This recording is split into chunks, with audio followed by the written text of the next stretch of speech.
The morning after the spirit called my name, the village felt different. People walked quietly. Nobody laughed. Nobody argued. Even the children didn't run around like before. It felt like the whole place was holding its breath. The chief sent a messenger to every house. All youths must gather at the square. All elders must come to the shrine. That message alone was enough to make my hands shake. When elders gather at the shrine in daylight, it means the village is in real danger. I didn't want to go. But if you disobey the chief, that's a different kind of trouble. So I went. Ria came. Sewa, my cousin, came. None of us said a word. We just kept stealing looks at one another. Like we were silently asking, are we the reason this thing woke up? Is it coming back for us? Should we tell the truth? But who dares confess you disturbed a spirit? Who wants to say you broke a rule that has protected the village for generations? The chief came out with the elders. Their faces looked old that morning, older than usual. Even the shrine keeper, who always looked brave, couldn't hide the fear on his face. He held the staff of the goddess tightly. The chief spoke slowly, his voice heavy. What walked last night has walked here before. A murmur spread through the crowd. Then he continued. In the old days, before most of you were born, something left the forest when the land was defiled. It came because a boundary was crossed. And when it comes, it chooses the young. My throat tightened. I felt Ria grab my hand. Then the chief said something that made my knees weak. It has taken people before. And when it chooses, it returns the next night. It calls the chosen one 3 times.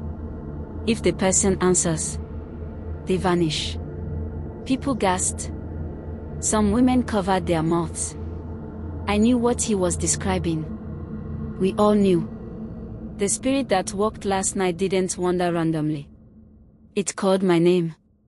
It didn't call anyone else. Then the shrine keeper looked at the crowd.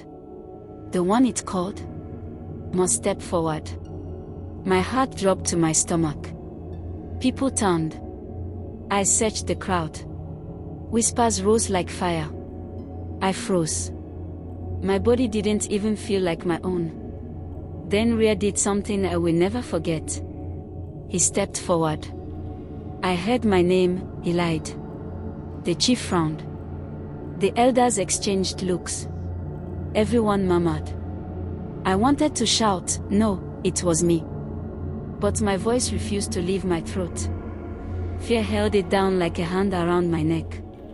The shrine keeper walked to Ria and looked into his eyes for a long time.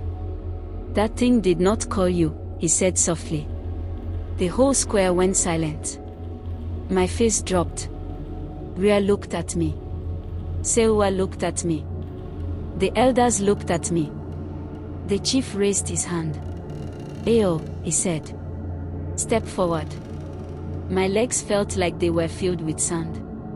I couldn't breathe. I couldn't move. Ria whispered, Ayo, go. Sewa whispered, we will stand behind you. Sewa held my arm and pushed gently. I stepped forward. The air changed immediately. It felt heavier. Like the whole village was watching. Like the forest itself was listening. The chief looked sad. Not angry, just sad. The shrine keeper held my chin and looked at me closely. Then he sighed. The forest has chosen you. Those words felt like fire in my chest. Some people gasped. Some turned away. A woman started crying. My mother rushed forward and knelt beside me, her arms shaking as she held me. The shrine keeper raised his staff. We will do everything we can, he said. But once the forest calls 3 times, no human can block the voice. Then he told the crowd, tonight, no one must open a door. No one must respond to anything outside. Not even if it sounds like family. The one it wants must not speak. My mother held my hand tighter. The chief's voice dropped low. If Ao answers, we lose him. People stared at me with fear. Some with pity. Some with the kind of look you give someone who is already halfway gone. I felt sick.